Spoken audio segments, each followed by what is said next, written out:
sometimes I feel like I'm a broken record when I just talk about versatility, resiliency, perseverance.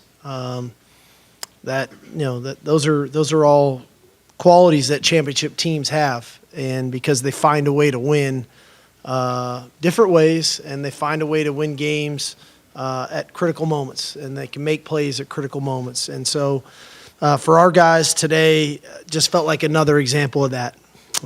They just, as good as we were playing early, our own miscues and some forced by them allowed Kansas State to get back into the game. And I think it tested us. It tested our resiliency. It tested our culture to stick together. Because in the end, when you block a punt, they score off of that. When you throw a pick in your own end, they score off of that. When you fumble in your own end, they score off of that. Those are moments when some teams could break. When the game gets tied, can't get the stop, and so through it all, could we play better? Could we found a way to play better at some key moments? Sure, but we played well enough at the most critical moment when the ball's on your own 4 or 5 yard line there for 4 straight snaps, and our defense was able to get the stop. So it was a great start to the game. I love the efficiency of which we were playing in all 3 phases. Unfortunately, we let them back into the game, and then we had to fight like crazy to find a way to win. But to sit here 8-1 sure feels a heck of a lot better than sitting here 7-2. And so proud of our team. But we also know that we can improve and we can get better, and our best football's still out there. Questions? We'll start on the left. Sam? Hey, Steve, you mentioned that last series there defensively. How much of that comes back to you've got a veteran defense, a veteran staff that has been together, guys understanding what their assignments are and knowing what to do and how to do it? Yeah, I think that is a huge component to it. I think continuity. I think guys playing in the same system for 3 consecutive years. I think guys getting coached by the same coaches for 3 consecutive years. Like, there's a level of consistency to that. The message is very consistent. I also think what is helpful there is depth, and the idea that we can rotate players throughout the game and feel very comfortable when other guys are in the game, that we can rotate young players in there and trust them to go do their job, and then spell back and forth. In the end, when you get into games like this in the fourth quarter, maybe we're not as tired this year as maybe we were in the past when we were just playing 11 or 12 guys. But now when you start playing into the 20s with depth, and you're rotating corners, and you're rotating your safeties, you're rotating your linebackers, you're rotating the entire defensive front, that maybe we just have a little bit more juice in the tank there at the end to make a couple of those plays. And so, like I said, not everything went our way today. Some things were self-inflicted wounds. Some things happened today that were out of our control, and to our players' credit, they didn't ever let that get in the way of them being focused on what they needed to do at the end of the game. Coach Ethan Burke, he was, I think, questionable kind of during the week. When did you know he was going to play, and how would you describe his impact on the game today? Yeah, so on Tuesday, we let him. Ethan practiced, and he probably got 15 to 16 full reps on Tuesday, and then I wanted to see how he responded on Wednesday. He came back and practiced more on Wednesday, and then at that point we felt good, like, okay, he's going to be available to us. I love Ethan because he's a blue-collar guy, man. How he makes his plays, what he does is through effort, through toughness. He's got a high football IQ. I think he brings a lot to our defense from that side, but he also brings a toughness mentality that way. So in the end, it was great to have him back because we needed that rotation today. That was a long one, especially in the second half when they started possessing the ball. Steve, what did Malik show you today, and what did he show you that gave you the confidence to stick with him and still have him throwing the ball there in overtime? Yeah, well, I always feel for guys when they're early in their career of playing. because it was such a good start for him, and he was making some great plays, and there were some things there that obviously we felt good about. But I think one thing for Malik, and I'm going to have this discussion with him, and that not every play is going to be the play. Yeah, that's not always that play where you make that throw. And what he hopefully can understand is we're going to be an aggressive play calling team, and he's going to have plenty of opportunities to make throws and to do those things. And sometimes, similar to last week, sometimes your best play is throwing it away. And we haven't got to that point yet with him because it's not about talent. It's not about understanding of the scheme. He doesn't have to prove anymore that he has to make a play. He makes plenty of plays, and we see him make those plays. But what I saw out of him today was, again, bouncing back. He had thrown the interception on the screen, backed up, and then we have the fumble with Jonathan, and inevitably we needed a drive. And he made some really critical throws on that drive to get us down there when we kicked the field goal. Had a couple big throws to AD, had a really nice fourth down conversion to JT Sanders. And really, I thought he was throwing a touchdown to Xavier on the third down, and we didn't get a holding penalty. We didn't get a pass interference penalty, but we're not getting those. So we're not going to complain about that. All right, but it was the right read, and things were there for him to make that play. It didn't happen, but he led us on that drive, which I think is big for him from that standpoint. I don't know exactly on some of the throws there in overtime, but he should feel like we have the utmost faith in him because we do. Steve, you're pretty consistent about preaching complementary football. Just wanted your assessment of the sequence at the end of the first half where you had the fourth down stopped and the punt got blocked, and of course they scored at the end. Just your assessment of the end of the first half. We screwed up our punt protection. We didn't. We had one guy thought he heard one call that really is not even in our system, and so when you don't block a guy right there down the middle. Unless he's not a good player, he's going to block it, and that's exactly what happened. So at that point, you're just fighting, scratching, and clawing to try to keep him out of the end zone. We weren't able to do that. But I thought there were some other moments where there was some great complimentary football on our part, especially early in the game of, where we decide to punt the ball there in the first drive and pin them deep. We get a stop. We get the ball back at midfield, then we go score. And so there were some things in there, like when you try to pin people deep, the key is keep them there so when they punt it back, you have really good field position again. So there were some things there today, I thought, from a complimentary standpoint that we did really well. In that instance, that was not a great one. And then, quite frankly, at the end of the game, we had an opportunity there to end the game in regulation on a fourth down, and they converted it. And so it would have been great to end the game right there. But we had to play longer, and we had to keep fighting. Steve, you're 3 and 4 in the red zone. But you had another fourth and short and didn't kick the field goal. So this is a recurring thing with you. Do you question it yourself, or no? Because I love that fourth down run by Cedric Baxter for a touchdown today, baby. That one was huge. So sometimes, if you're gonna go for it, all right, you gotta have a mindset that, man, this is the best play for us in the moment. And I love the play. I'd call it again right now. Unfortunately. The Wildcat and the ball rubs off the hip of Cedric Baxter, or JT Sanders is going to walk in the end zone for a touchdown. So sometimes that's football. It happens like that, all right? And I can't sit here and keep wondering, and well, could I, should I, would I? Because if I would have done that, I would have punted the ball at midfield too, and we wouldn't have had a touchdown run by Cedric Baxter. So there's a mentality to which we do, and that was my gut telling me to do it. If anybody wants to know, the book said to go for it too, so we can ask what the book thought. On the far right, Cedric. I got to see that book.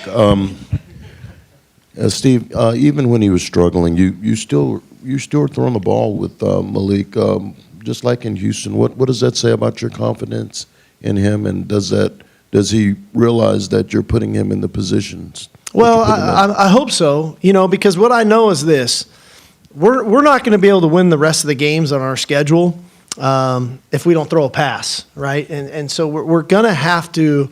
We're going to have balance, and in the end, we try to create some opportunities for some throws that he can get his confidence back. And I thought we were able to do that. There were some perimeter throws there that I thought the kind of clean reads for him.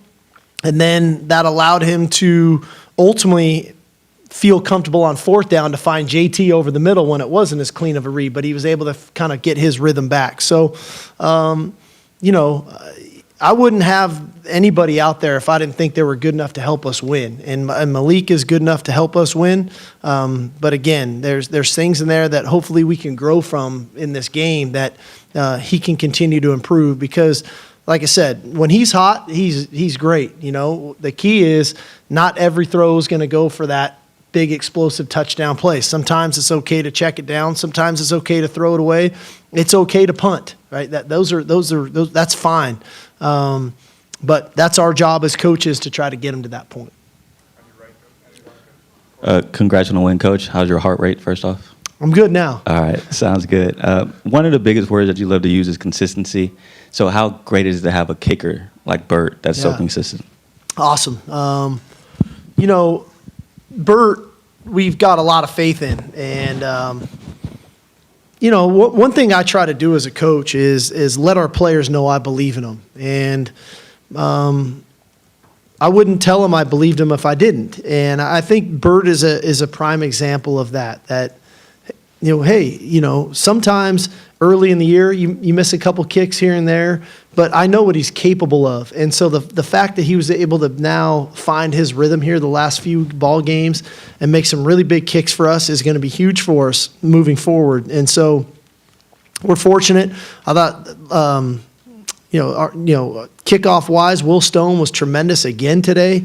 Sanborn punting the ball like that. Our specialist unit's really good. And again, I hate to belabor the point, but we're not a one-dimensional team, right? We have a lot of ways in which we play really good football, and we're not reliant upon one aspect to play well. And if that aspect doesn't play well, we're in trouble. We can win games a lot of ways, and we can make big kicks. We can punt the ball well. We can kick off and not have them return one kickoff today. We can get a stop when we need to get a stop. We can come out and move the ball and score and run the ball and do those things. Inevitably, today was about our inability to take care of the ball, right? And you have 3 turnovers and a block punt. That allowed them to get back into the game. Outside of that, we played really good today. So hopefully, all of our players understand that we believe in them, but we're also going to continue to push them and demand that they play to their standard and to their capabilities. And, that's our job as coaches when we get them back on Monday to continue to push them to be the best that they can be. And that was no different than Bert earlier in the year. We know what he's capable of. The easy thing is switch kickers. Well, yeah, that's great. What if that guy you put in to switch him to, he starts missing them? Then what do? Right? So you try to instill in the guys the confidence and you work on some of the fundamentals and techniques to where they can improve it. And then they start to get their rhythm back. And I think that Bert's a prime example of that. Hey, Steve, you talked about how much you like that fourth down run by Cedric. Just how good is it to have him getting healthier, and what does that do for your offense? And then an update on Quinn if you have it. Yeah, big confidence booster for Ced. He's getting healthier and healthier. It's been a really good 1-2 punch here for the last couple weeks. Even today, Jonathan got a little banged up earlier in the game, and Ced got a little bit more extended time. Anytime you have 2 rushers basically go for 100 yards each, that's a great thing for us moving forward. And I know that was a position that was a question mark for us coming into the year, when Bijan and Roshan moved on. And now here's Jonathan and here's Cedric doing their thing, and then offsetting that with Keelan and Blue. Those guys have done a nice job as well. So it's great to have him back. Quinn's update, he's moving in the right direction. How quickly, I don't exactly know yet. I know this much. Our team is fighting through a lot of stuff from an injury standpoint. We didn't have Christian Jones all day today. Kelvin Banks went down. Hayden Connor had to go to tackle. Ethan Burke was out. He was back in. Keaton Crawford wasn't able to go today. So we've had Jalen Catalon's been out. But I think that speaks to the depth of this team. And it's one thing to have depth. It's another to have the depth and those guys being prepared to play. not only for themselves, but the coaches having faith in them to do that. And so, again, one of the strengths of this team is our depth, and quarterback's no different. Hopefully, we can get Quinn back. In the meantime, we're going to try to pour into the things that Malik continues to do well, and then try to work on some of the issues there and taking care of the ball. Coach, 8-1 with 3 games left in the regular season. If a win isn't described as pretty, but you still got the win and you're sitting at 8-1, do you just not care at the end of the day and you just keep pushing forward? No, man. I'd much rather win ugly than lose pretty. I've never seen a pretty loss, so I'll take this one. I love being 8-1. Proud of our team. Like I said, we did a lot of really good things today, but there's a handful of things that I know we can improve upon, and that was one of the things I just challenged the team in the locker room. It's easy to look at the result and be excited about the result of the game. Our job as coaches is to go back and peel back the onion on the game and find areas for where each individual player can improve so that the team can improve. And like I said, I think our best football is still out there. We were close today to playing our best football. But then block punt, interception, another interception, fumble. Next thing you know, we're in a dogfight. And the game really didn't need to be a dogfight. But we made it that way. And then credit Kansas State for capitalize on those things. But I do think that our guys are finding out about what character really means and what being a team really means and why culture is so important and why sticking together is so important. So on that note, I'm pumped about that because like I said, there's a lot of teams that would have played in this game today that wouldn't have won, and we continue to find a way to win, and that's, like I said, the sign of a champion. Steve, I was wondering what Kleiman said to you after the game. I saw, he was trying to talk to you there in the crowd noise. No, I've got a great deal of respect for the job that he's done at Kansas State.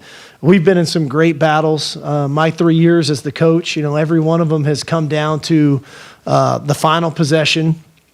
Fortunately for us, we found a way to come out on top all 3 years, and so moving forward, we're not gonna have that opportunity to play them anymore. But a ton of respect for the job that they do, and he's got a heck of a team. He's built that roster right to fit who they are, and I'm sure they're going to be around for a while with him at the helm.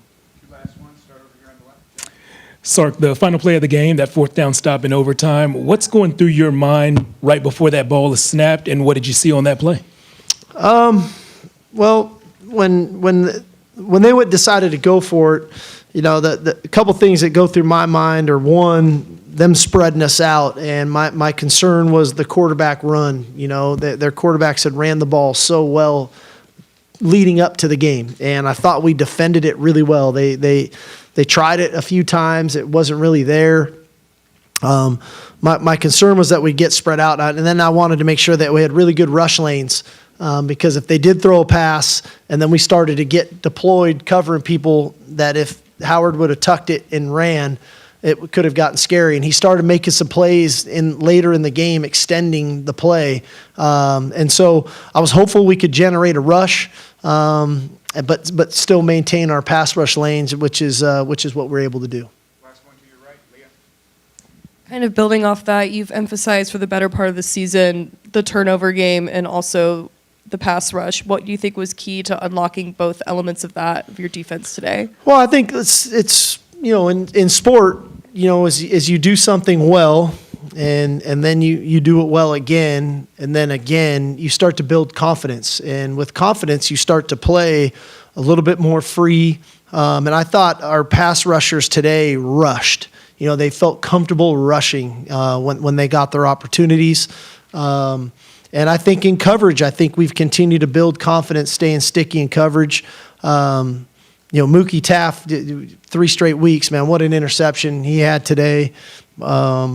So again, we got to continue to attack the football defensively. What a huge play that was, getting the sack fumble, giving us the ball on the 5 and scoring right there and taking advantage of that.